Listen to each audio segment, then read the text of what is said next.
welcome to the Intuitively Wild podcast. I'm your host, Rachel Levine. Living intuitively wild is about coming back home to ourselves. Here we talk about how to live connected to ourselves, others, and nature, and make a commitment to radical authenticity, vulnerability, and acceptance. On this podcast, we delve into a wide range of topics that span the human experience. We peel back the layers and talk about the things that are often not talked about. This is a space for us all to walk and wander this path of life together. Let's dig into our roots and go deep. Hello, everyone, and welcome back to the podcast. And welcome to our monthly ritual of sitting down to talk about an event that we are creating a ceremony around. And there are a couple of things I want to touch on before we get into the details and the step-by-step. First of all, if you are watching this on YouTube, which you should, you will see that I'm in my new home. And I'm not going to go into the details of all of that in this episode. That will be in our monthly solo episode about our reflections and intentions for the month. So stay tuned for that. You'll also see that my hair is wet. You see all the behind the scenes on the video. So it's fun to watch on there. And I did go back and forth for this episode specifically if I wanted to share the ceremony ritual episodes with the video, because I do read from my notes a lot, because I have all my research and my learnings and everything really written out for this episode. So that can make it harder to record.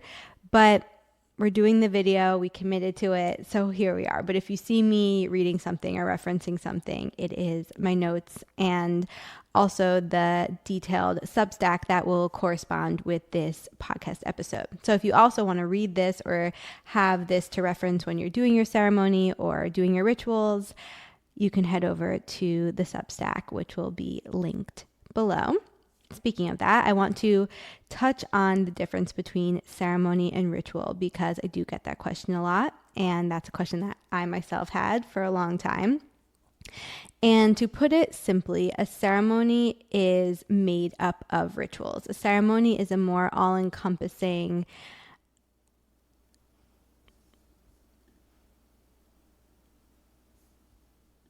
Hello, everyone, and welcome back to the podcast. And welcome to our monthly ritual of sitting down to talk about an event that we are creating a ceremony around. And there are a couple of things I want to touch on before we get into the details and the step-by-step. First of all, if you are watching this on YouTube, which you should, you will see that I'm in my new home. And I'm not going to go into the details of all of that in this episode. That will be in our monthly solo episode about our reflections and intentions for the month. So stay tuned for that. You'll also see that my hair is wet. You see all the behind the scenes on the video. So it's fun to watch on there. And I did go back and forth for this episode specifically if I wanted to share the ceremony ritual episodes with the video, because I do read from my notes a lot, because I have all my research and my learnings and everything really written out for this episode. So that can make it harder to record. But we're doing the video, we committed to it, so here we are. But if you see me reading something or referencing something, it is my notes and also the detailed Substack that will correspond with this podcast episode. So if you also want to read this or have this to reference when you're doing your ceremony or doing your rituals, you can head over to the Substack, which will be linked below. And speaking of that, I want to touch on the difference between ceremony and ritual, because I do get that question a lot, and that's a question that I myself had for a long time. And to put it simply, a ceremony is made up of rituals. A ceremony is a more all-encompassing experience and a time. Create the time for yourself to enter a different environment with energy separate from your day to day. So it's kind of like if you are entering a class and you're in a whole different energy and really devoting that time and space to this intention, this ceremony, this energy. And the ceremony is full of different rituals.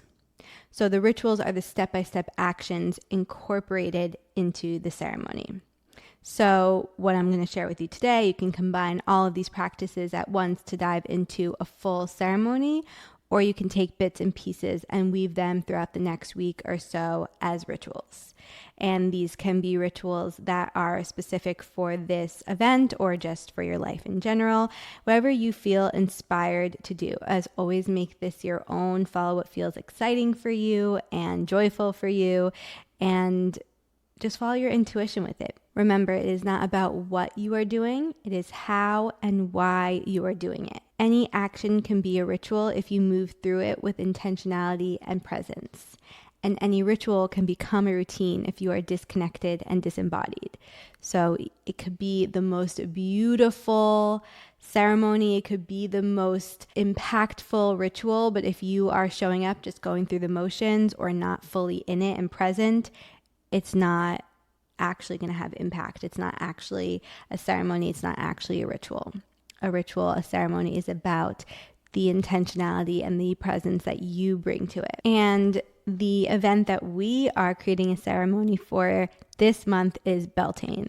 And Beltane takes place on May 1st. So it is really coming up and I am very excited. Of course, I'm recording this in advance, but when you are listening to this, Beltane will be tomorrow.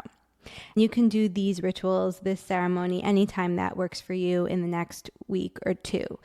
And again, it's all about following your intuition, what feels right for you, when you feel called to do it, when you feel excited to do it, when you have the time to do it, and when it is supportive for you.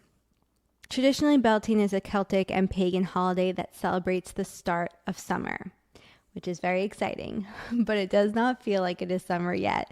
And it's now often seen as the peak of spring. So when we're halfway between the spring equinox and the summer solstice, we're inching our way closer to the opening of summertime. And again, it's another in-between moment. And if you've been around here for a bit, you know that we talk a lot about the in-between moments, the transitions, the almosts, the not quite yet, the messy magic middle, the uncertainty and lack of clarity that can come with missing puzzle pieces and being halfway there, but not there yet. There is an energy of these in-between moments that asks us to trust, that forces us to trust. Trust, trust, trust. That has really been the word of the year for me recently. And to have patience and let things take the time they need to take. These have been some of the core themes of my 2025 so far. I don't know about you guys, but that has been really true for me. But this moment is also the beginning, the ushering in of summer, a time that most of us, many of us, wait all year for, a time to revere and honor the sun, the warmth, vibrance, renewal, and life that comes with this season. The sun represents vitality and vibrancy, and summer is that energy for us. It brings us back into that energy fully. We had a slow start to the year. I don't know if you are attuned to or know about the astrology or the energetics of it all, or if you just felt this within yourself. I haven't talked to anyone who hasn't felt this slowness or this in-betweenness of the beginning of the year. We had many retrogrades, eclipses, and just change and uncertainty. And now the energy is starting to pick up. The tides are shifting, pieces are coming together. I don't know if you can feel it, but I definitely can. And again, I won't go into all the nitty-gritty astrology of it all, but energetically, that is what is happening. And I have definitely been feeling it. And that is something that we experience every year because energetically, the new year isn't until Aries season, which is the end of March. But even more so this year, it was emphasized, and also it doesn't even really feel like it's starting until right now or like a week ago. And that's because of different retrogrades and eclipses, and I think also personally just what I've been going through. And so Beltane feels like this turning point, something to really celebrate, that the sun is here, summer is coming, the tides are shifting. And I think it's so important to celebrate this moment this year more than ever. Beltane is the third of the 3 fertility celebrations on the wheel of the year. So we talked about during Imbolc in February, we planted our seeds. And then in March during the spring equinox, we watered and nourished them and saw buds pop to the surface. And now Beltane has come and we are really starting to see if our flowers are blooming. We are starting to see the physical representation of our seeds come to life. If we tended to them, if we nourished them, if we gave them what they really needed, and if they were truly aligned for us. You might be seeing your flowers die, wilt, or not grow at all if you didn't nourish them or yourself, if you didn't tend to them, if you didn't believe in them, and if they weren't actually meant for you. It's also been a big part of the astrology this year so far is things falling away or things that we thought were meant for us, rethinking them and restructuring them, recreating them, letting them go. Just a lot of reflecting and shedding and releasing, and a lot of reconnecting to our desires. Tuning into these seasonal celebrations on the wheel of the year through ritual and ceremony allows us to work with this energy with intention and presence. Ritual and ceremony allows us to choose what seeds we want to plant, how we want to nourish them, and how we want to show up for them once they bloom in our lives. Intentionality. That is how we create magic. If we're not intentional, then we might plant the wrong seeds. We might not nourish them with the right nutrients. We might not grow what is truly aligned for us, what will truly support us, or we might not grow to our fullest potential. Intentionality allows us to really create the life that we want to create. So to begin your ceremony, this is something that I shared on last month's YouTube, but I will share it here since I haven't talked about it on the podcast yet. But if you want to see me really do it fully, you can watch on YouTube. But how I start my ceremonies and also how I start rituals as well, depending on what ritual I'm doing and how much time I have, is I open the circle. And again, this can be more intricate or more simple depending on my circumstances or my time, and follow what feels right for you. But I welcome in all 4 directions. I place my palm to the direction, and if you know truly what direction where north is, you can face that way. I don't always know that, so I just decided that in front of me is north. So I say, air to the east, I welcome you. Fire to the south, I welcome you. Water to the west, I welcome you. Earth to the north, I welcome you. And then I place my palms, both or just one, face up, and I say, guides, gods, goddesses, benevolent ones above, I welcome you. And then I place my palms face down, and I say, ancestors below, I welcome you. And I place my hands on my heart, and I say, the guidance and wisdom of my own intuition and inner knowing, I welcome you. My heart is open, and we are all connected. May you guide me, send me the messages I need to hear and the insights I need to know. May you walk this path with me. The circle is now open, the circle is now open, the circle is now open. That's my version. That's what I've created through my intuition and through different trainings and teachers I've had, and I've made it my own. So make this your own, and you'll hear other people do it in very different ways or different iterations of that. I feel the most important thing is your connection to it and how you are feeling as you're doing it, your presence and your intention, the energy you're bringing to it. So that's how I open my ceremony and ritual. I also will then state my intention if that ceremony is for something specific. So I might say something like, please bring me the messages and the insights and the connections that I need for this Beltane ceremony, or our Beltane ceremony is now open and ready to begin. Okay, so once we've opened the space, we start creating our altar. And as I always say, setting up for the ritual or ceremony is a key component to the ritual, to the ceremony. Sometimes setting up for the ceremony is the ritual, and sometimes that's all you do. You just set up your altar, and that's your ritual, that's your ceremony, and that's enough.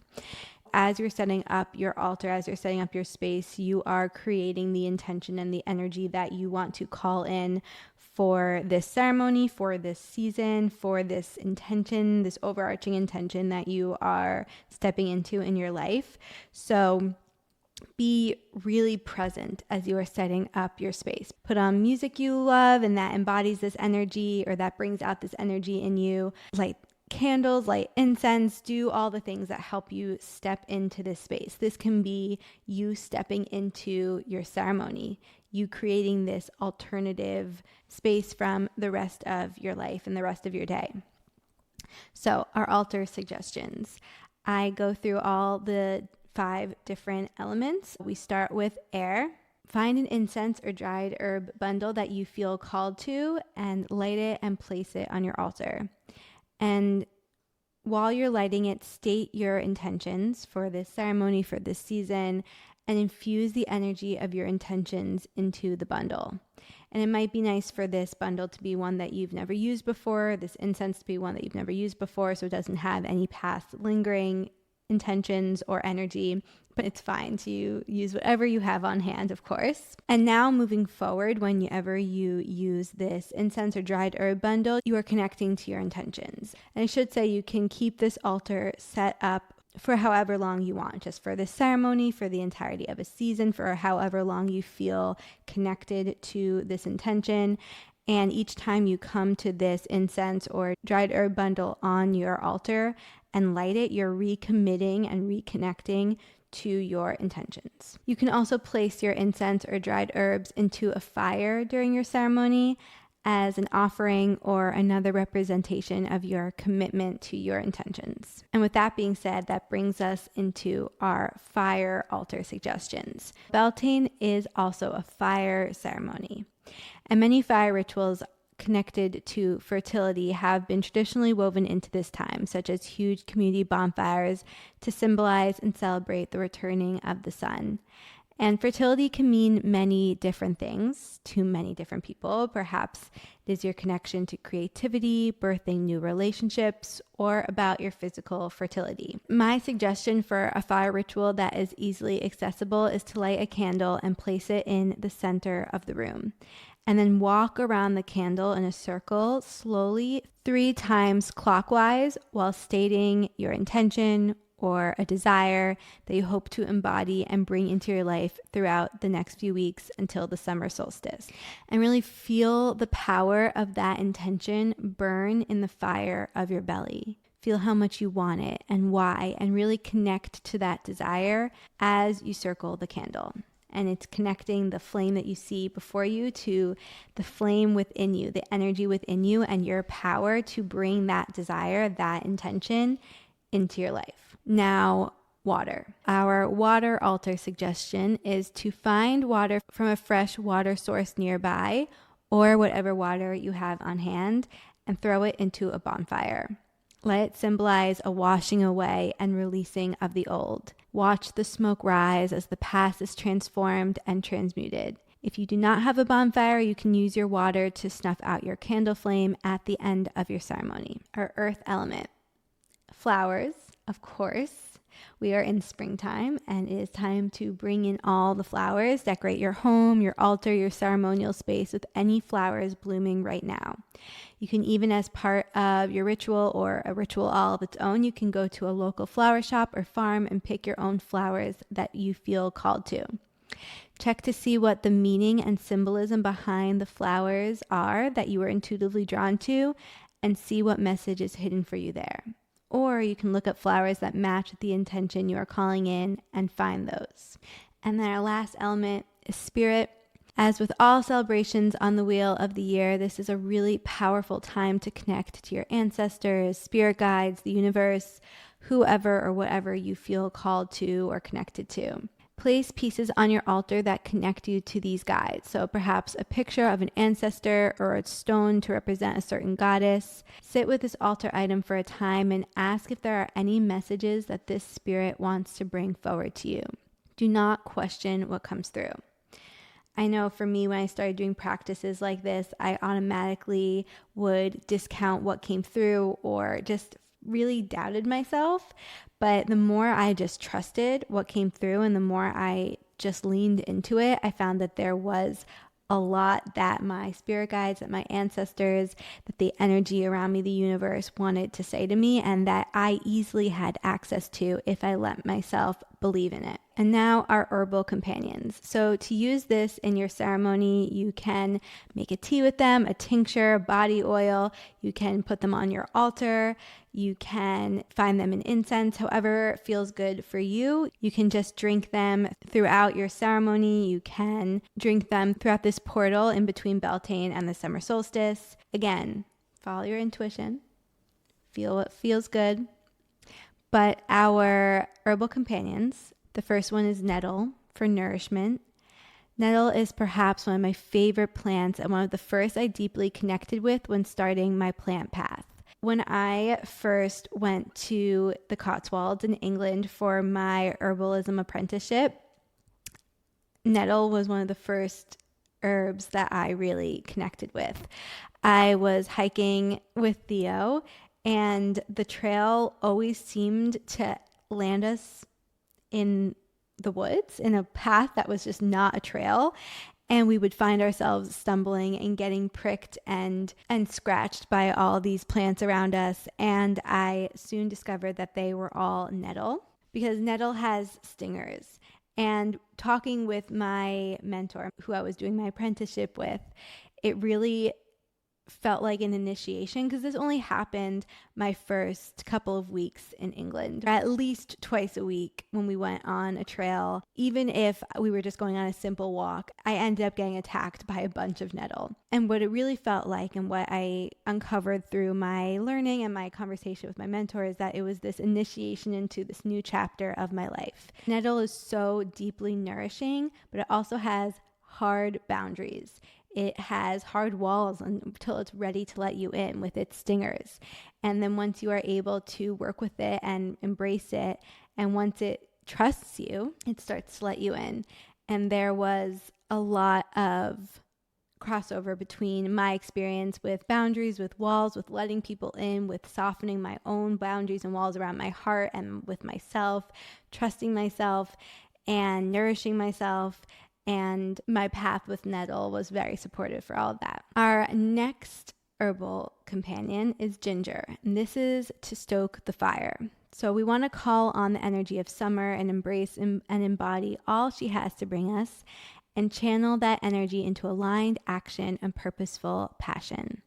And ginger supports us in doing just that. But that brings us to our last herbal companion, which is chamomile. And this is to soothe the spark, because although we want to embrace and embody the energy of the summer sun, we need to make sure we don't burn ourselves out. So you don't want too much fire and activation energy, because too much summer energy, ginger on top of the summer sun, can be a lot, especially depending on your disposition. So chamomile calms us out. It balances out the fire of the ginger and soothes us from the inside out. And nettle, ginger, and chamomile is actually a really beautiful combination for an herbal infusion, in my opinion. Next, we have our yoga therapy tools. So this is a time to feel truly confident and connected to our bodies. You know, in summer, we're wearing less clothes. We're out in the sun. We feel the sun on our skin. We're being more social and connective, and we really want to embody that confidence. And it's so important to check in with how we're feeling in our body right now. Many of us are still coming out of the wintertime haze, cave, and cocoon, feeling rusty and unsure. And this yoga therapy tool helps us to connect to our bodies and to get our blood flowing and regulate and ground and replenish ourselves. So this yoga therapy tool is an Ayurvedic practice called Abhyanga. It's a form of self-massage using warm oil. So you can use different oils. You can also, if your interest is piqued by this or you know about Ayurveda, you can look up your dosha and figure out which oil will be really helpful for your disposition. But I really love coconut oil. And to align with this theme of fertility and self-connection and creativity and birthing this new version of ourselves, I recommend massaging your womb space in order to connect to the place where fertility, creativity, and vitality live. You can also massage your feet or any other area of your body needing some extra love. There are some specific ways that people like massaging in the oil to their body, but for me, Abhyanga is really this time to break away from the rules around how we're supposed to show up for ourselves or how we're supposed to touch ourselves or how we're supposed to connect to ourselves and our bodies, and to really just be present with how we're feeling in our body, to have this moment of check-in and honesty and self-connection. And so really take your time with this. Truly be with yourself throughout this process. If you want any advice on oils that might be good for you or ways to infuse your herbs into your oil, you can reach out to me. We also have our intention oil on the online apothecary, which could really support this process for you as well. Our other yoga therapy tool is an outdoor altar. So find a place you feel called to in your backyard or a local park you frequent, or even a houseplant where you can gather a nature-based altar.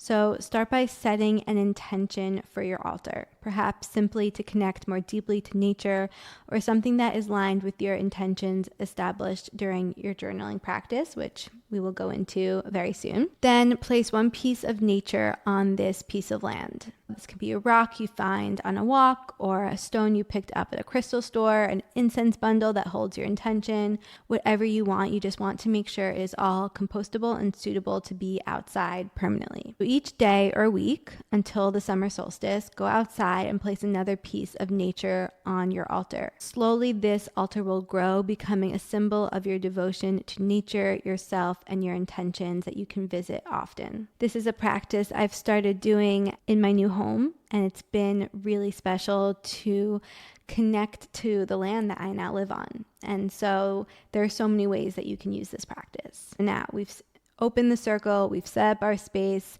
we've used our herbal allies however we want to, or we've decided how we want to use them, how we want to connect to them, and we have done our abhyanga, we've crafted our outdoor altar. Again, do this in whatever order feels good for you, all in one ceremony or as separate rituals.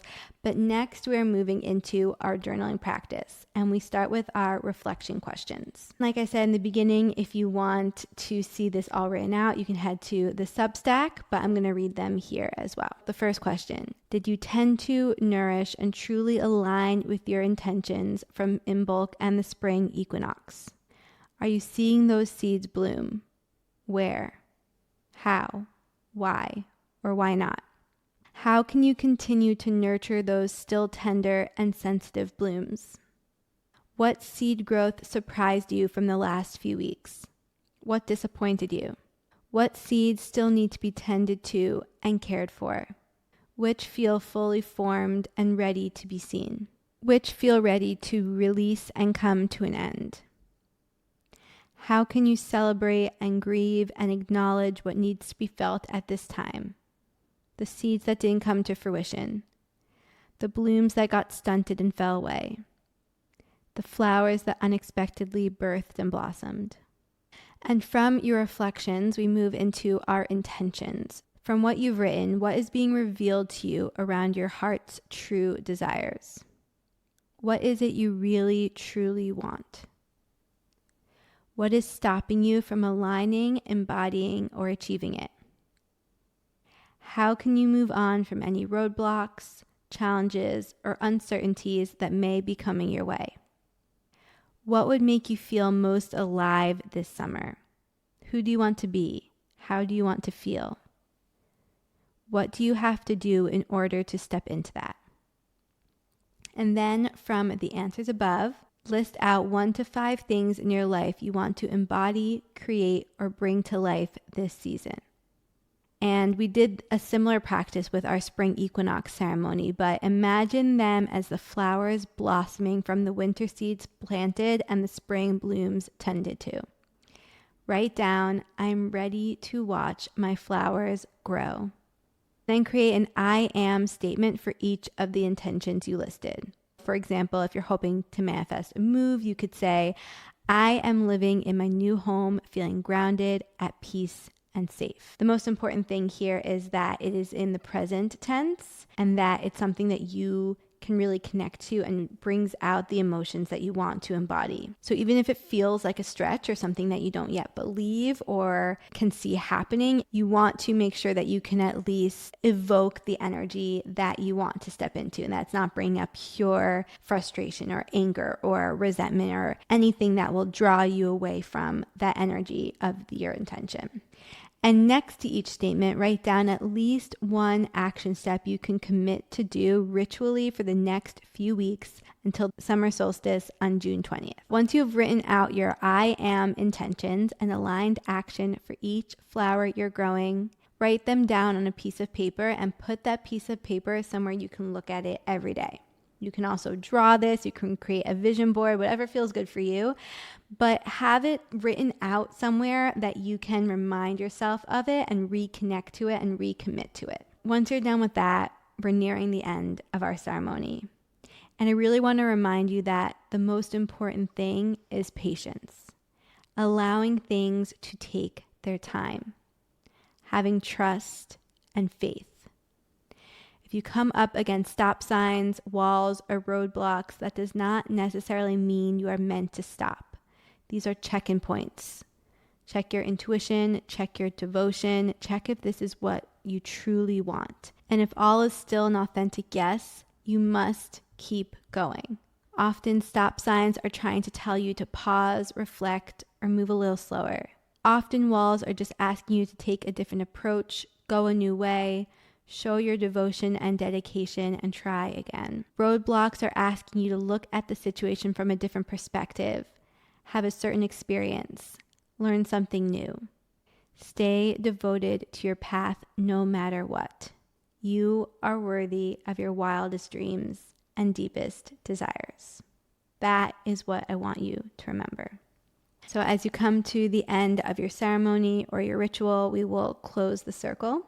And it's similar to how we began, but this time we are moving counterclockwise, starting with the direction of the north. So I'll place my hands in front of me and I'll say, Earth to the north, I thank you. Water to the west, I thank you.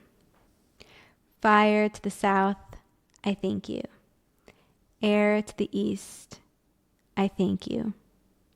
Guides, gods, goddesses, spirits, benevolent ones above, I thank you. Ancestors below, I thank you. The guidance and wisdom of my own intuition and inner knowing, I thank you. The circle is now complete. The ritual, the ceremony is now complete, but my heart stays open and we all stay connected. Please continue to guide me, support me, and show me the messages and the insights I need to hear and see and receive. The circle is now complete. The circle is now complete. The circle is now complete. Thank you, thank you, thank you. And I will leave you there. Our ceremony, our ritual of this podcast is now complete. And I'm so grateful to all of you for being here. Thank you, thank you, thank you. I would love to hear what of this ceremony, these rituals you decide to do, or what this brings up for you, any reflections you have or intentions you set. And as always, I will see you next time for more magic. Thank you so much for joining me on this episode of Intuitively Wild, the podcast. I hope it helped deepen your connection to yourself, sparked some insights, and inspired you to live intuitively wild. If you enjoyed this podcast, it would mean so much to me if you would share it with others and leave a rating and review. And please reach out to me. I would love to connect with you. I will see you next time for more magic.